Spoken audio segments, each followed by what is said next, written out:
So, welcome everybody. My name's Sue. I'm one of three of us are Books and Beverages. There's Edwin over there who does all the clever techie stuff. There's Kate, who is my fellow, well, we'd say partner in crime, but perhaps not at a crime. No, yes. I'm delighted to have three Cosy Crime authors with us today. And I have to say, of all crime, Cosy Crime is my favourite. So I'm very happy to be here. And what I'd like to start with, and let's be logical. We'll start with Angela at the end. Would you like to say a bit about yourself and a bit about your book?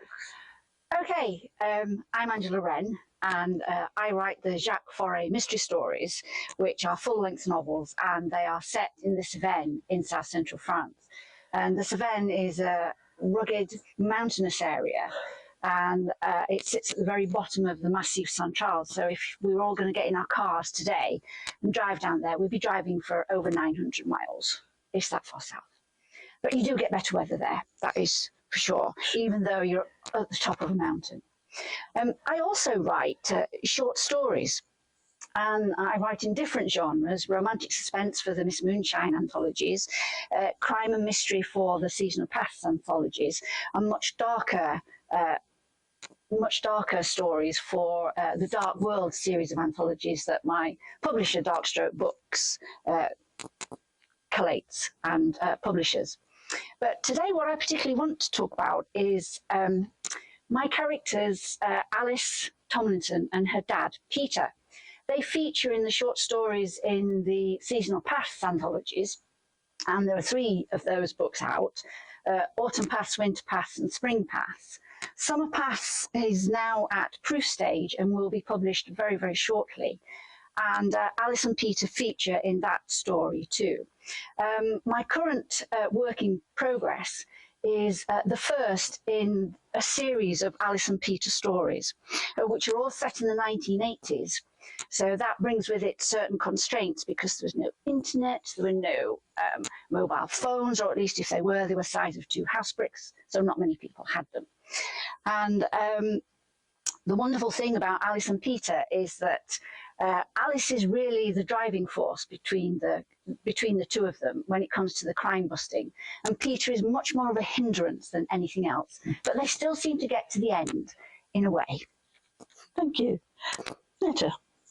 Hi, I'm Gianetta Murray. I'm the newbie here.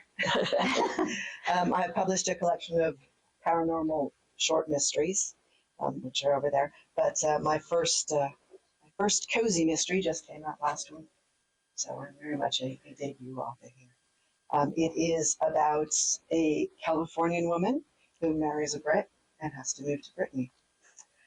As you can probably tell, I'm working from experience here, writing what I know. But basically, she moves into a South Yorkshire village and loves everything English and thinks there's going to be no problems. But of course, there are. Not just the body that inevitably turns up, but also, language difficulties and cultural differences and everything else. That's how mine is a little bit different.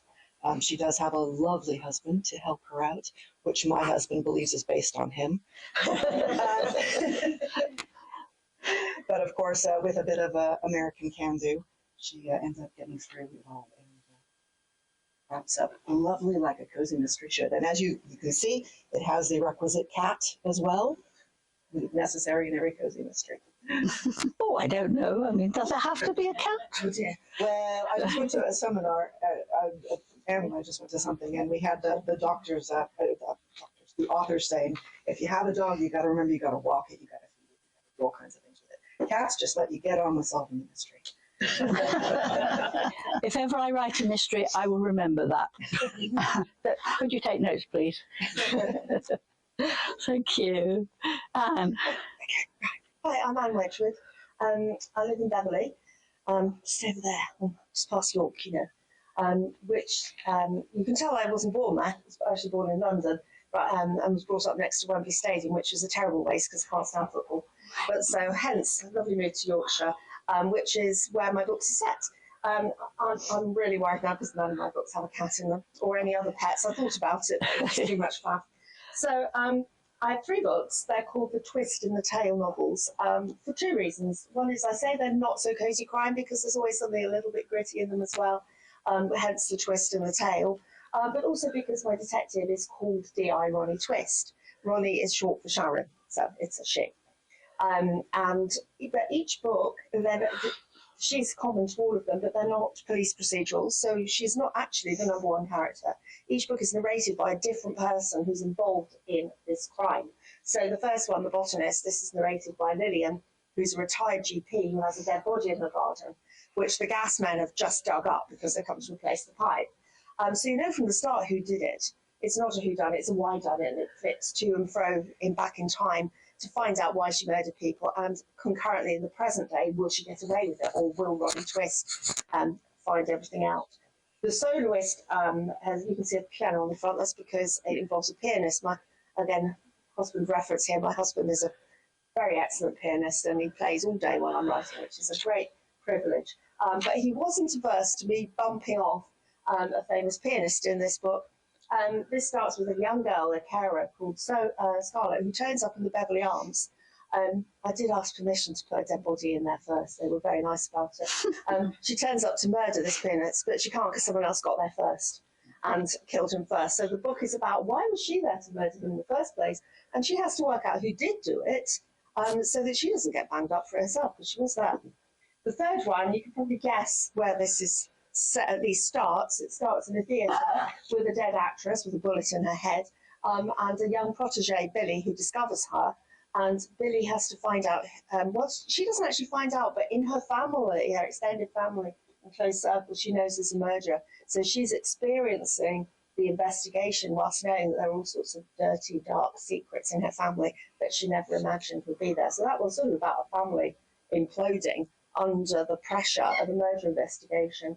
So they're as much about the individuals as they are the plot, but they are very twisted plots. And I do like it when people quite often say, oh, I never guessed that when they got to the end. So that's life's biggest. Do we get a refund if we do guess? No. Oh. No. Sorry about that. Actually, I'm terrible at guessing. I never, I think, well, it must be that person. Of course, it never is. But My husband guessed the narcissist, but he's a historian, so he's very analytical. So there you go. Yeah. He's won the prize so far.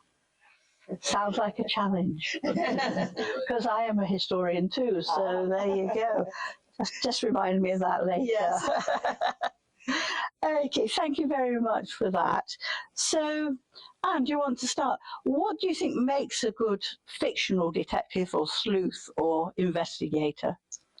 It's a really good question. I don't, as you know, I don't write from the point of view of the police. I did try writing a Ronnie Twist novel. It was terrible because I didn't want to go down the quite common recent route of making the detectives troubled individuals, and they're drunk or they're divorced or they're going through crises.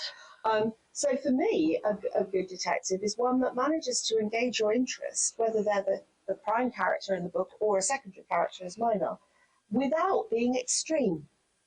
I want them, they need to be clever, and they need to be a little bit secretive, not always showing their colours. I like to think of Ronnie Twist as a wolf in sheep's clothing. She presents as quite, conventional. She dresses conservatively and smartly, and she has this tendency to look past people and look at the books on the wall rather than the person she's interviewing, a little bit like a sheep. So she presents as somebody very unthreatening, but then suddenly her eyes will sharpen, her tone will change, that they become, instead of baby blue, they are gimlets. So that capacity to sort of hide themselves away when they're like Columbo, looking all bumbly, and then, oh yes, just one last question. That cleverness. I think first of all, foremost, they need to be clever. There you go. Oh wow, something to look forward to. Netta, what do you think makes a good detective? A fictional detective? Might be real. I don't know. Well, yeah. I don't know any detectives. I think it has to be someone who's curious, someone who's intelligent, someone who, in the fictional world, they have to be out there talking to people and be part of it. They have to have some skin in the game as well. They have to care about the victim in some way to make it a good novel. And just because it is fiction and you want to keep your readers engaged, they've got to have some kind of fault or some kind of growth that happens during the book.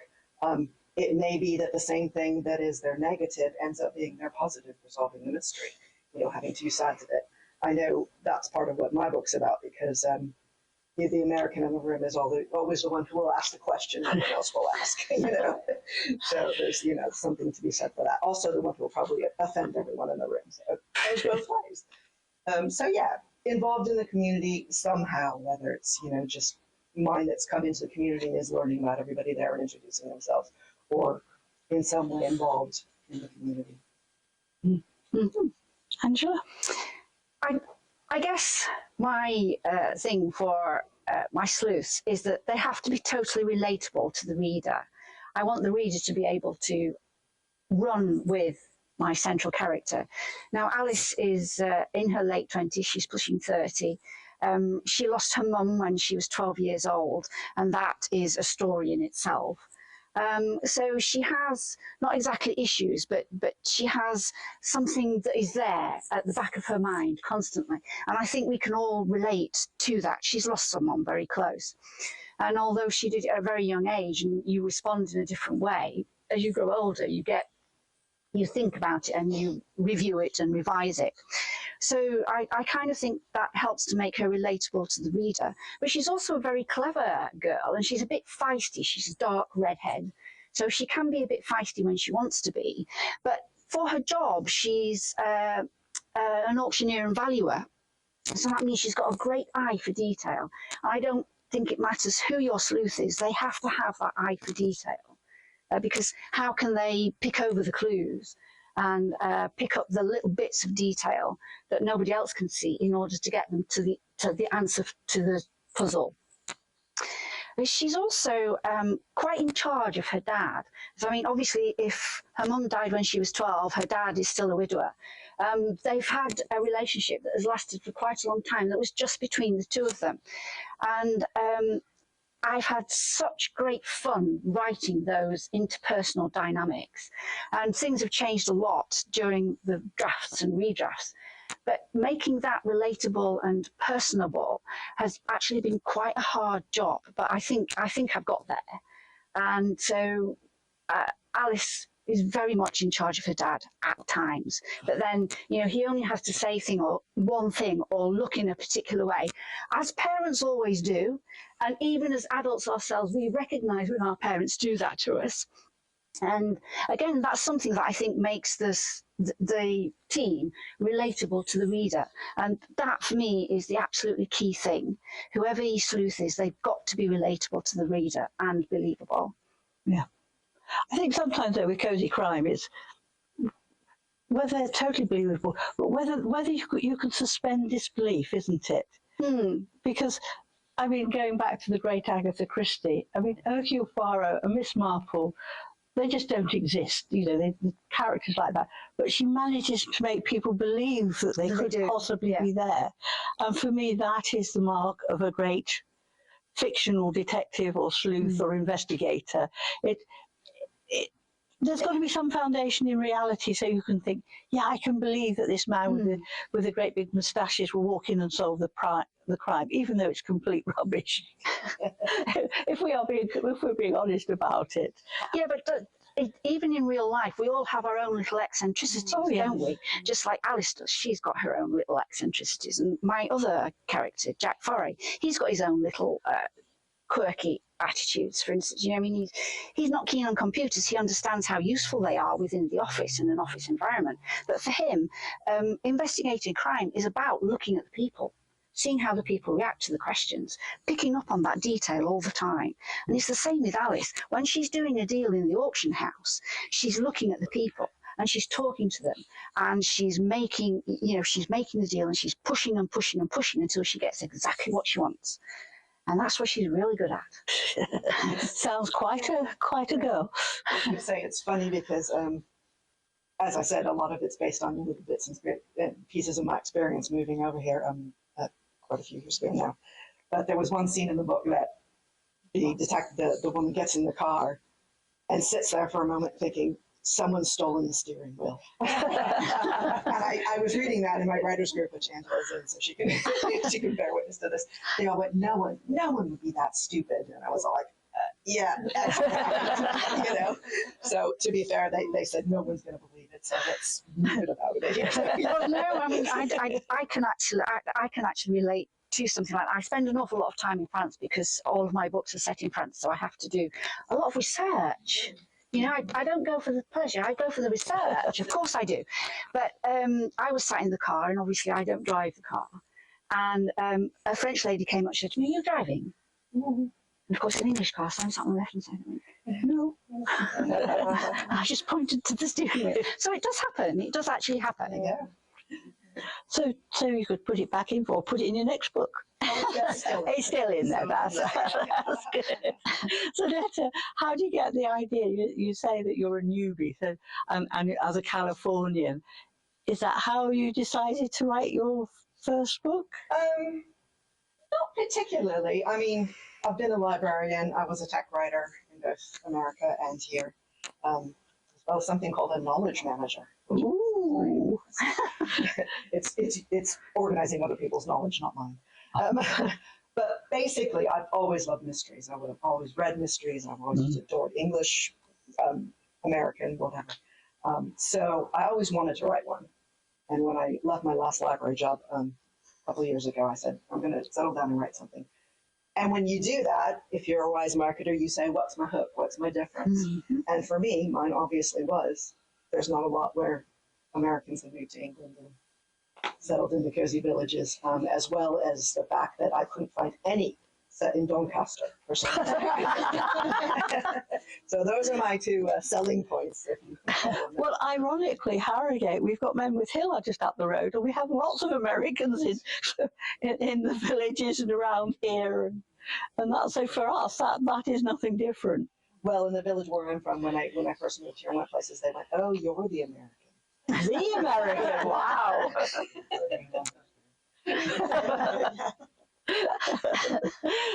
So how do you get the ideas? I always start with the motive. I started writing. I was inspired. Sorry, is that another question? Am I answering another question? Sort of. Sorry. Yeah, don't worry. I started writing because I could see there was such a lot of what I felt was dribble on Amazon for a very little 99p a book, and I downloaded one or two, and it was so awful. I thought, crikey, I can do better than that, I am sure. And all that I needed was an idea, and I was in hospital once, and free from work and business, and my brain thought of an idea. And I think my barrier had been, I've been trying to think of a detective type story, and I couldn't write as a normal person. I could only write as somebody really weird. I mean, thinking of the characters, it's making somebody who's deeply flawed, i.e. they're a murderer, into somebody a reader can connect with. So that is quite the challenge. But I thought of Lillian, and I thought of her character. It started off with her character, who is definitely not someone you would really want as a close friend. And then into a reason to murder. And that's how all my books start, with the reason to murder, because I can't write the story unless I know I'm heading towards a denouement where somebody says, I killed them because of this. And the reader, by that point, can believe it. Maybe you wouldn't have believed it at the beginning, but you've travelled on that journey with this character, so you found out why. And it's got to be believable. So all my stories start at the end with a reason for somebody to murder. Right, and that's your. Do you two do a similar thing, or do you just? We were talking about this at lunch, weren't we? We were. These two are really heavy plotters. Yeah. The other side of that is a pantser, somebody who writes by the seat of their pants. And there is nothing wrong with that. There's nothing wrong with that. I'm kind of in between, so I will write an outline. But as with this book, I wrote it, and in the end, the murderer turned out to be the same, but not exactly. So, things, you have to be able to move things around as your characters progress, because they will talk to you. They will develop in your mind and become their own people as you go, which I was delighted to find out.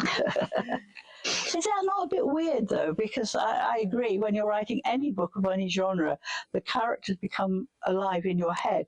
And you don't have to think, what would they do? Because they tell you. Yeah. But isn't that quite spooky when you've got a murderer in your head saying, this is what I'm going to do? Is it like I that? have real issues with that sometimes because I plot meticulously because I like to drop in the clues and the red herrings systematically. Yes. I want somebody, when they get to the last page of the book, to say, oh, that happened on page 2 and that relates to this. I see. And I want lots of those moments. And I can't do that retrospectively. I have to do it in advance and be carefully planned. But halfway through a book, sometimes I'll find I've written a scene to plan and I'm thinking, actually, that character wouldn't do that. Once I gave one of my books to one of our daughters who's the same age, very similar lifestyle to Billy and the Narcissist, and she said, I'm sorry, but I cannot believe that Billy would find that out and then not talk to her father about it. I cannot believe it. I said, oh, okay, right. You know what it is when your children tell you what to do. So, and I did have to, I thought, actually, she's right, and I hadn't spotted it myself going along. So learning to adapt in response to how your characters do evolve, even if you really carefully plan your characters and what they're like, you can find yourself as the plot unfolds, your writing unfolds, thinking that wouldn't work. And you had to, I had to go, I didn't completely rewrite my book, but I inserted an unreported scene, or I inserted a reason for her not to have. So a friend says, I can't believe you didn't talk to your dad, and she explains why. Okay, so we've got a reason, that's fine. So having that sort of mental agility, I think, to change what you know is the arc of your book and you really want to keep it, to adapt your characters. And I never believed that. I had writers say, oh, well, I have to follow my characters. I thought, for goodness sake, they come out of your own head. What do you mean? And then I found out it is a bit spooky, yeah, definitely. Yeah. I mean, all my characters ever do is drink champagne, so I'm quite happy there. Well, yeah, fantastic. But in terms of writing, murderous, even cozy crime. I mean, cozy crime is quite a weird expression because you're always bumping people off, which is the worst thing you could. Well, one of the worst things you can do.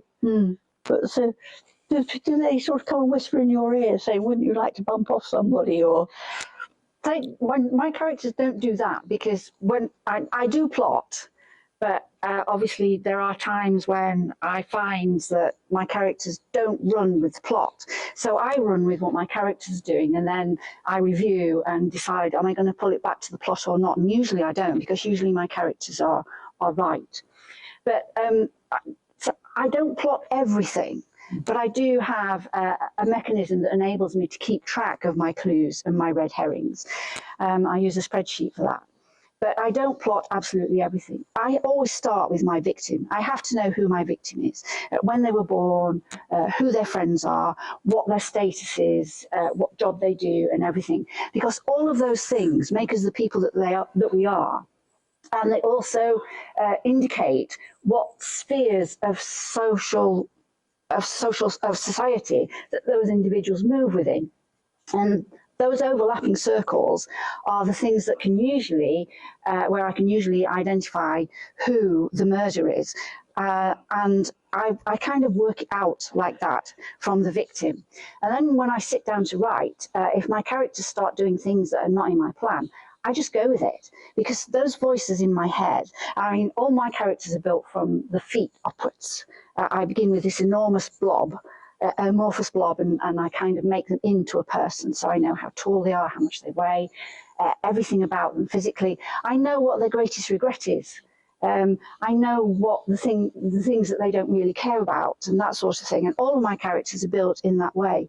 So by the time I get to writing them, I can actually live them inside my head. And as I've worked on stage since I was a child, it's something that I've always had to do, inhabit another personality.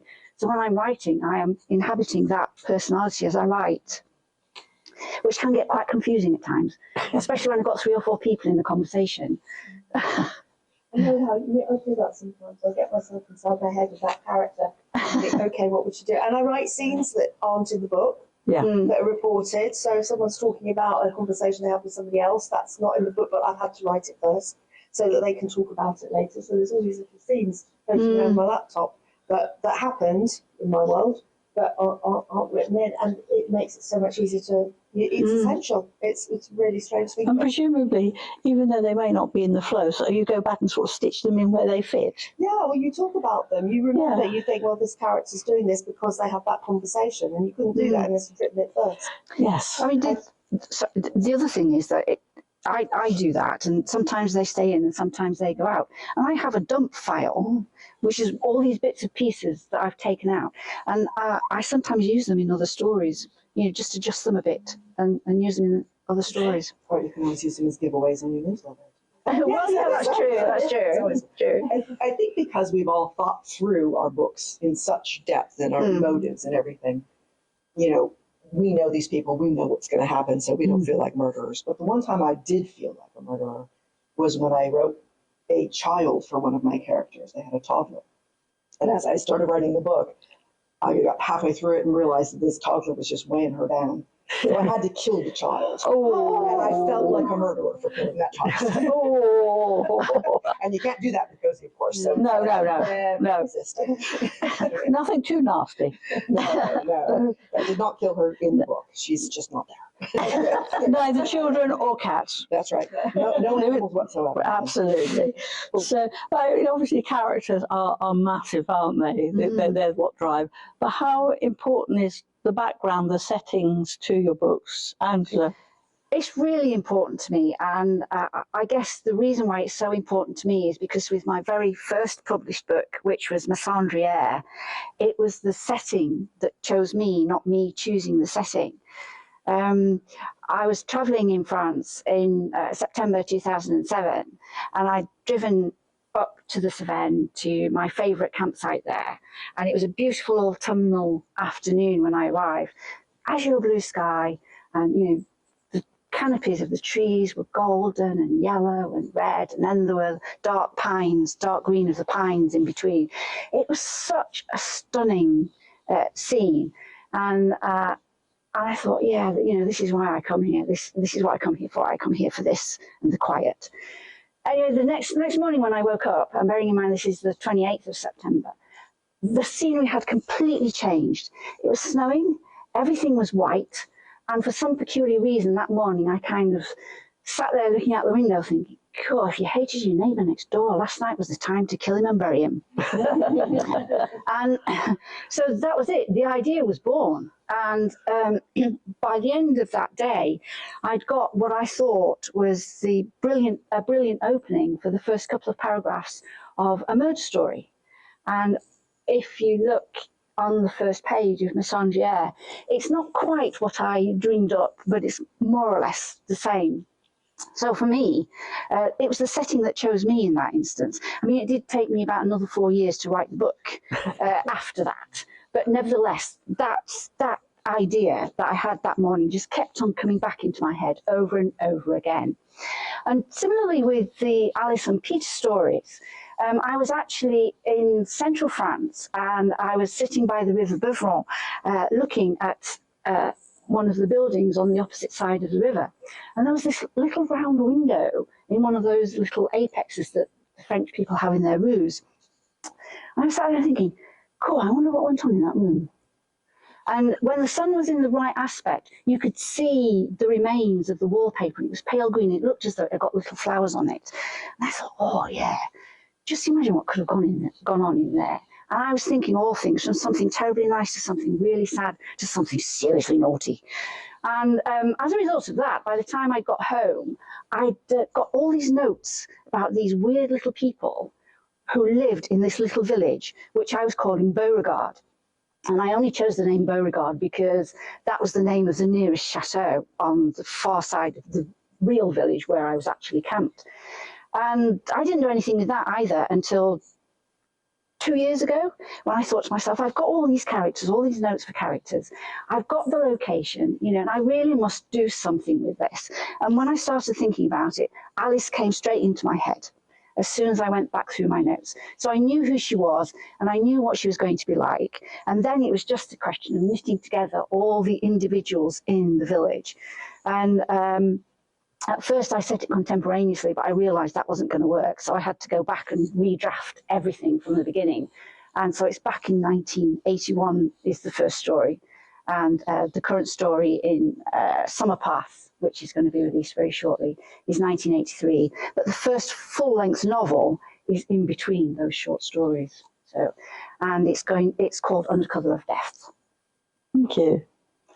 So, Netta, you've talked a bit about coming to England and embracing Yorkshire life. So how important is that in your novel, the environment or the village where you live? Yeah, obviously it plays a large part. Just the clash between Vivian, which is my protagonist, and myself as well, growing up reading cozy mysteries. You know, the things we know about England we get from a series called Masterpiece Theatre that plays in America on one channel. So, you know, I grew up upstairs, downstairs, the Duchess of Duke Street and everything. I was excited to come over here and find the plumbing was better. So that was as well as, you know, the food had diversified as well. Quite well. But, you know, that clash between expectation and experience is very much a part of the novel. In any cozy mystery, it's got to be a community setting, a small community, a village. Cruise ships are very popular right now. It's got to be some sort of set community.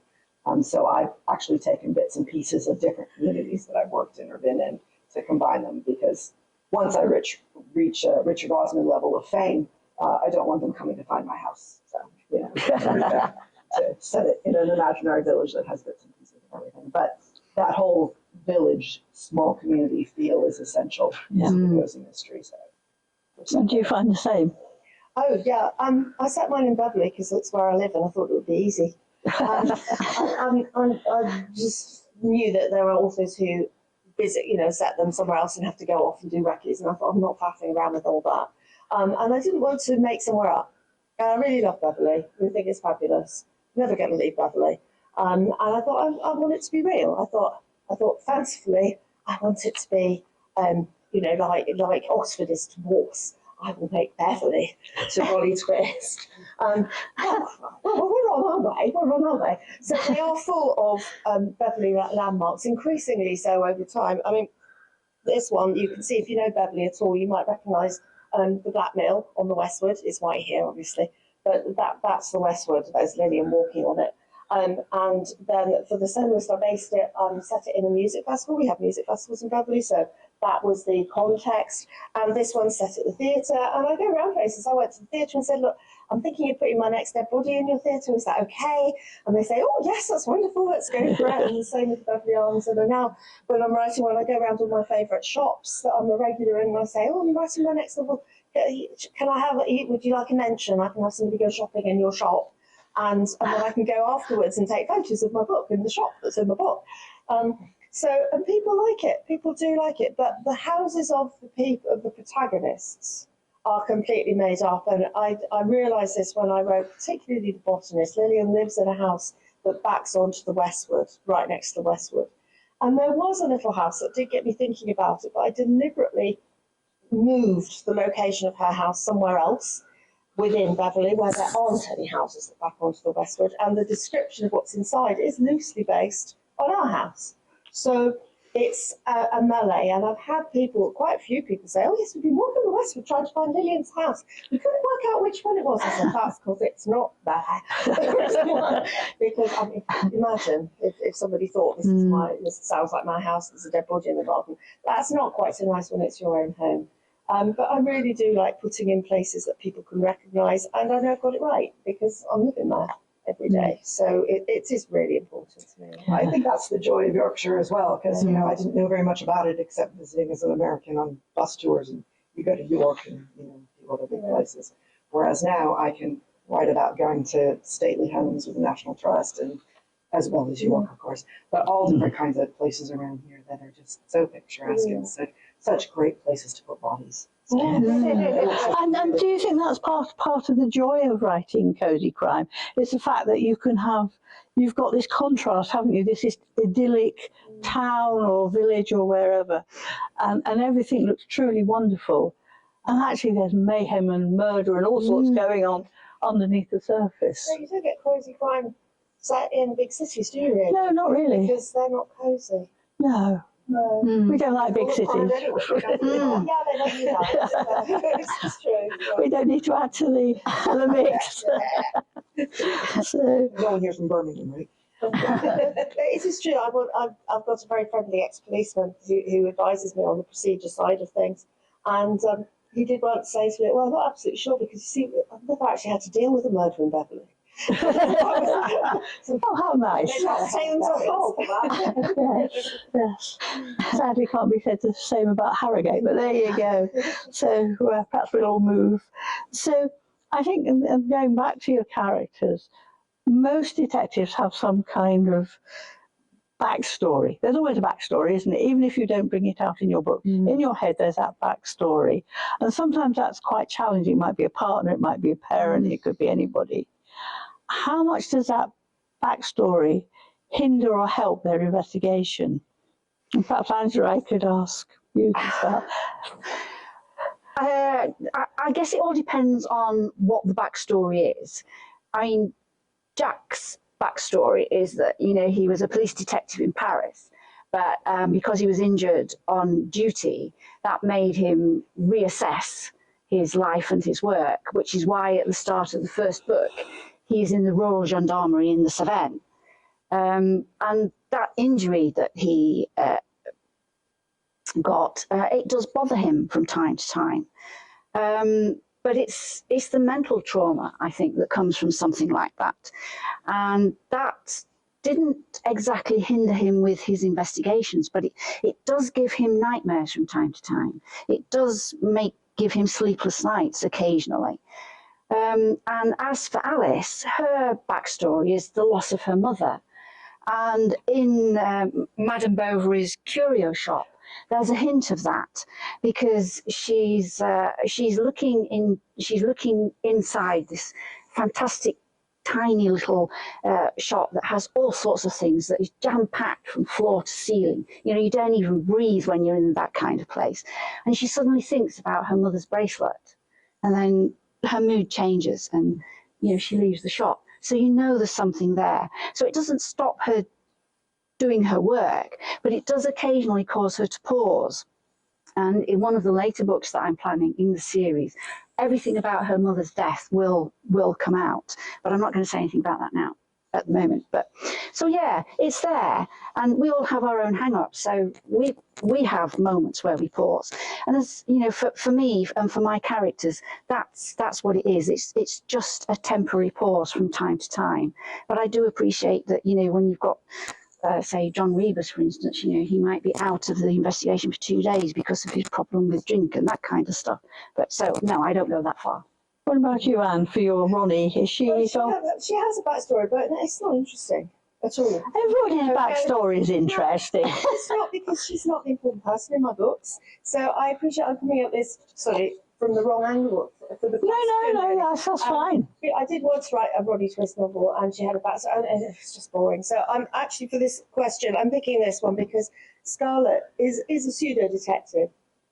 She turns up to murder somebody and she can't, but she knows someone. She lives as a living carer in a multi-generational household. She's looking after an old lady with rheumatoid arthritis, and the family, parents and children, live in the same house. She knows somebody in her house has got something to do with this murder. And Scarlett has always watched lots of TV detective things with Ada, who she cares for. And she wants to be a spy.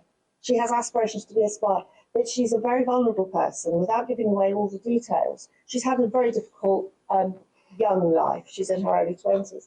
And this impacts on her, both her confidence in herself and her ability to solve a crime, because she's watched lots on the telly, so she must know what she's doing. And she is really, really clever, but she's vulnerable. So she spots some things, but her confidence means that she gets things wrong. So her investigation is far from perfect in itself. But on the other hand, she's totally obsessed with how things look. She's not had a home of her own, so she's always piecing together how other people look, and she copies people if she likes the way they dress, and she keeps a scrapbook of photos of interior decor. So she's got real life of detail, and that does help her. So her different vulnerabilities and traits both help and hinder.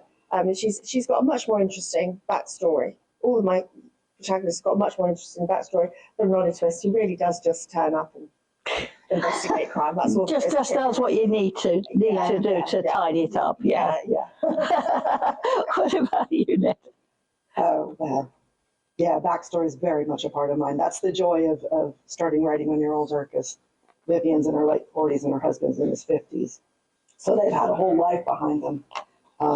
He has a daughter.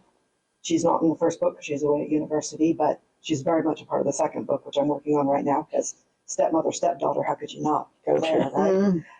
And people complain about technology ruining mysteries. You can always call, you can Google everything, but in fact, in all my books, Vivian has a weekly call with her parents back in California and her sister who's in Texas. And it was very much trying to adopt Texas lingo, which I had a lot of fun with. Things like, that ain't the truth, God's a hedgehog.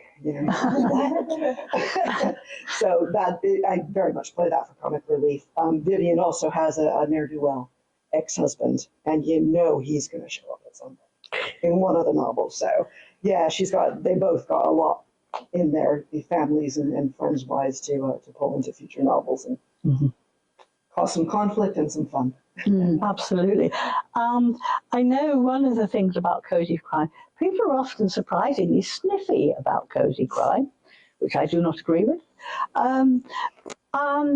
People often prefer the more harsh, gritty, violent sort of crime. Why do you think that is? Why do you think Cosy Crime is not seen as a real work rather than these horrible ones where you've got dead bodies splattered all over the place? I guess some of it is about familiarity. It's been around quite a while. But then, if you take any book and just look at the central theme of any crime story, it's actually the same, because something bad happens, somebody investigates, and hopefully the murderer is caught. So it's a story of good over evil, isn't it? And we do like that. We do like to know what the end of the puzzle is. And I run a book group in the village where I live, and we had a new member join not so long ago. And she introduced herself to us, as we always do, and so on. And I asked her, what sort of things do you like to read? And she talked only about crime. And I said, well, you never tried sci-fi or romance or anything? And as soon as I said romance, the first thing she said to me was, oh, I don't like to read books where I know the outcome. And I kind of thought, well, actually, for crime, you know the outcome because it's... It's just the why, and it's the why that keeps you reading. Yes. And that's one of the things that I think is just as valid in Cosy Crime as it is in psychological thrillers or even gritty police procedurals. That why is still there. And that's why I think Cosy Crime should be on the same shelf as everything else, because it's just as good as everything else.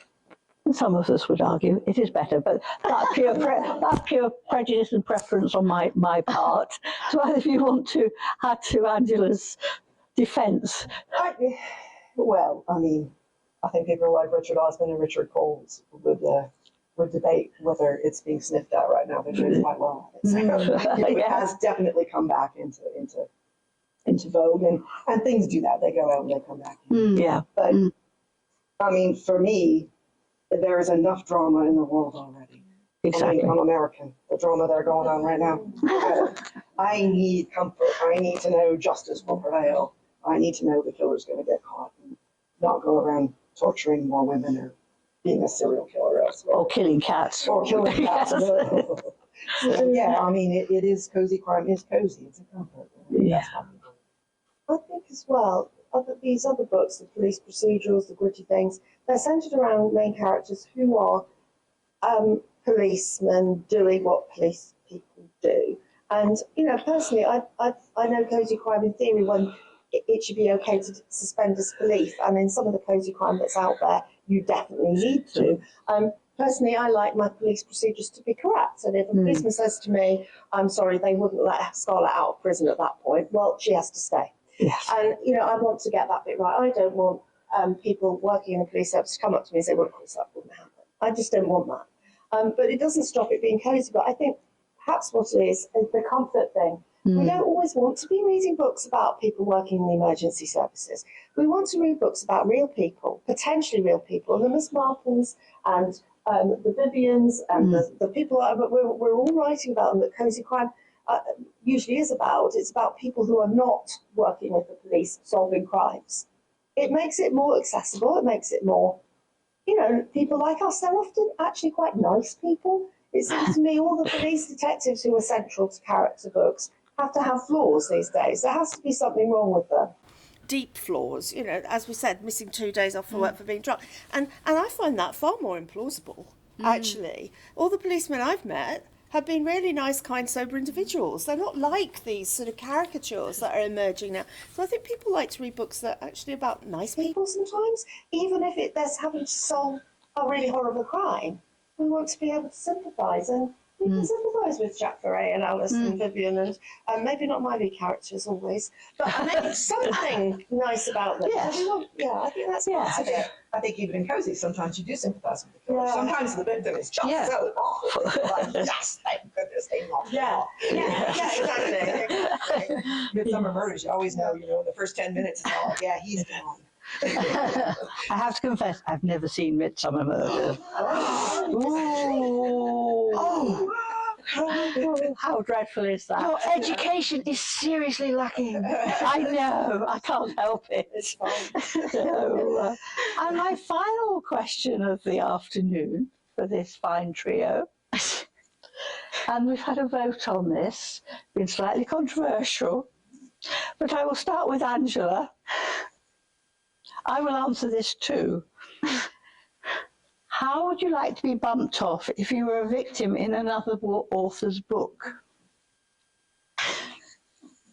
You can be as creative as you like. Okay, I guess I'm going to have to fess up to something now. We are being recorded now, careful. You're going to have to cut this in. I'm really squeamish. So, if I have to have a blood test, I have to look the other way. I can't handle it. I just can't handle it. And I had to have a small operation on my finger a few years ago. And the surgeon started explaining to me what was going to happen. And he obviously saw me turning green because he suddenly stopped. So I just can't handle anything like that at all. So I guess whoever the other author is, they would have to make sure that I didn't see any blood or any weapons or anything. They would also have to make sure that it was extremely quick and that I didn't feel any pain or know anything about it.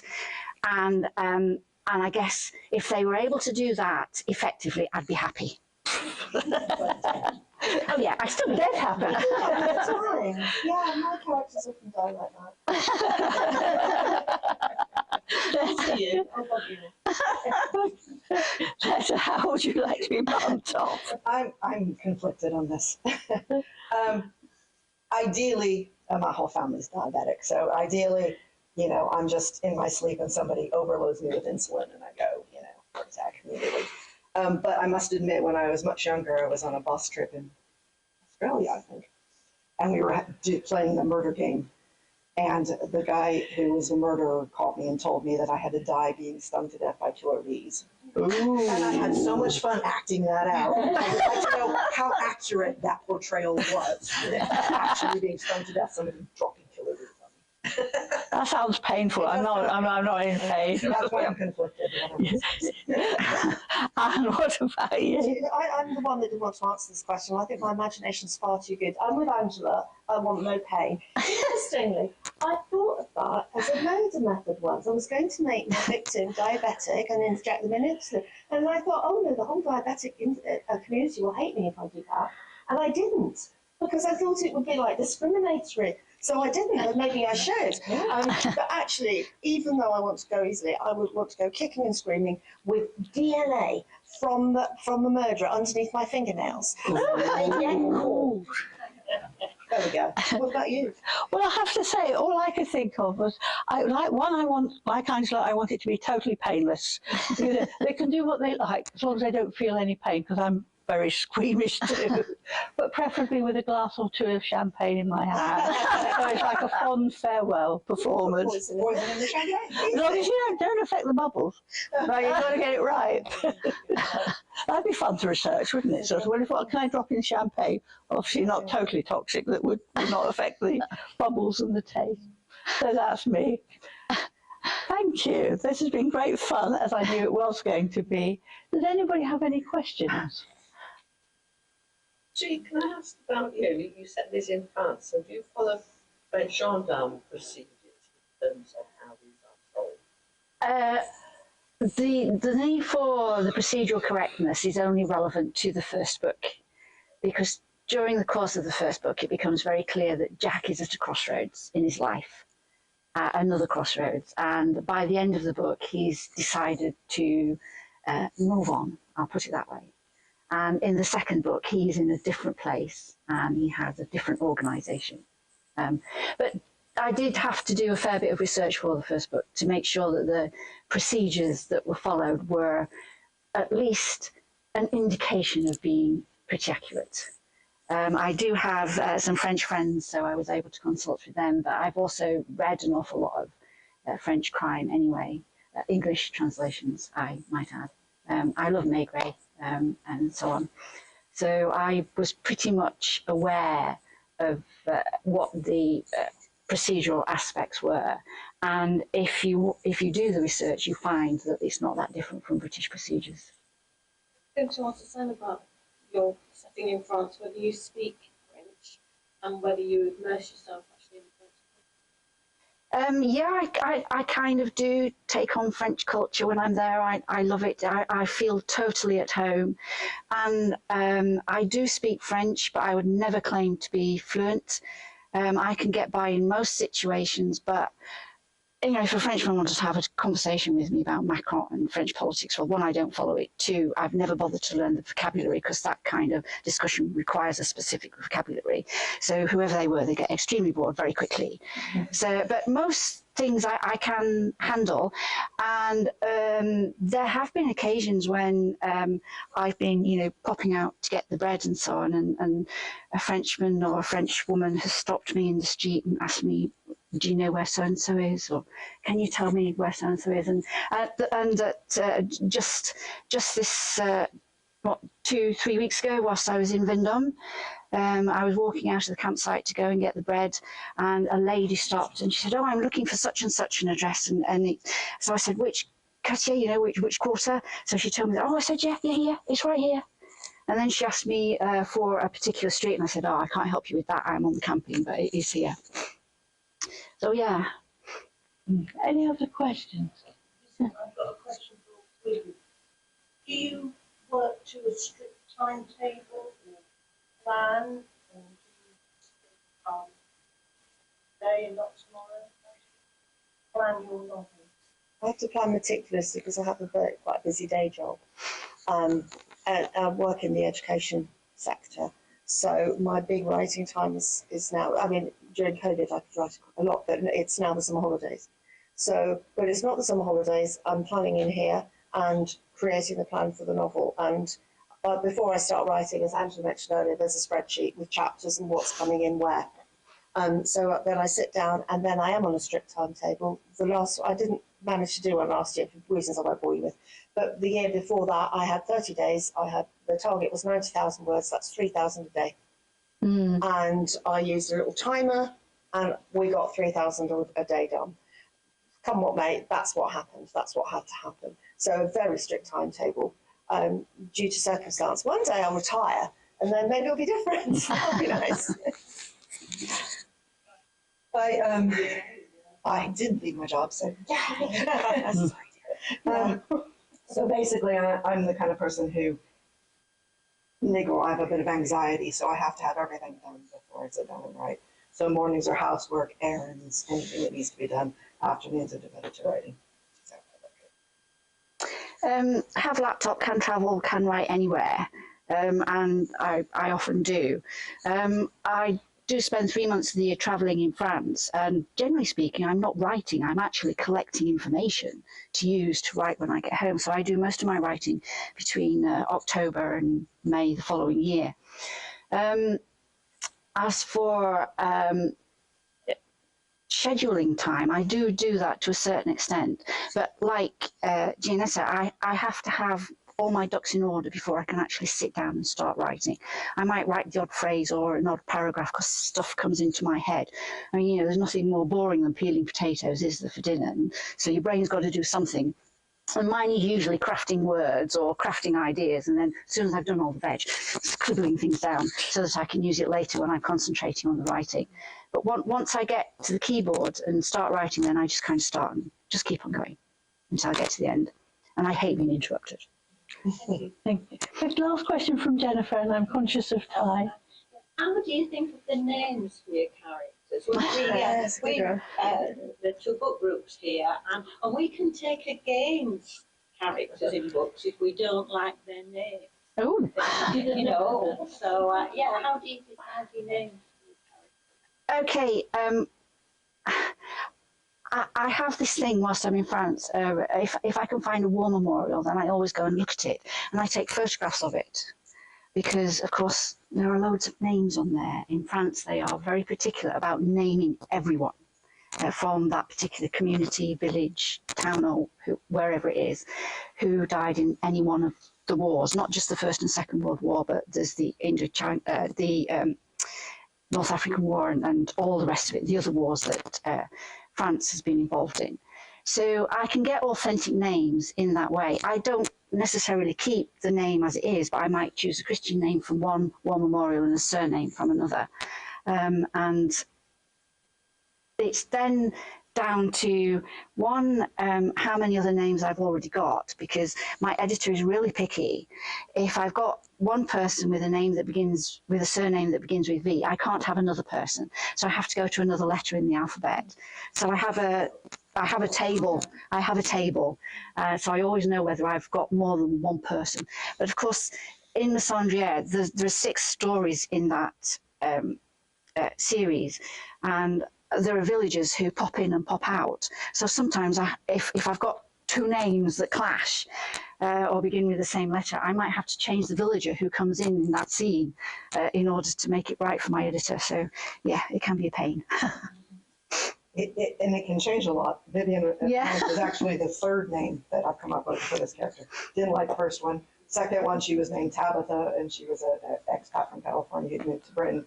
And suddenly I saw a book that was an expat from California that moved to France named Tabitha. And I'm like, well, there goes that one. Too close. But I like to have stories behind the names. So in the case of Vivian and her sister Melody, her mother was a Gone with the Wind fan. So it was actually Vivian Scarlett, and her sister's name is Olivia Melody. Yeah. On that note, I think that's lovely. Can I have a big thank you to our authors this afternoon. And they've gone all shy. Isn't that lovely? If you want to know why I call my characters my names, come and have a look at the books. And I'll Sorry, did I not ask you? Oh, I do Give me a apologise. chance to plug the books. That's fine. Do you want to go and see the authors, chat to them? And I believe there's tea and biscuits, which is equally important. So thank you very much for coming, and we will be around for a bit longer.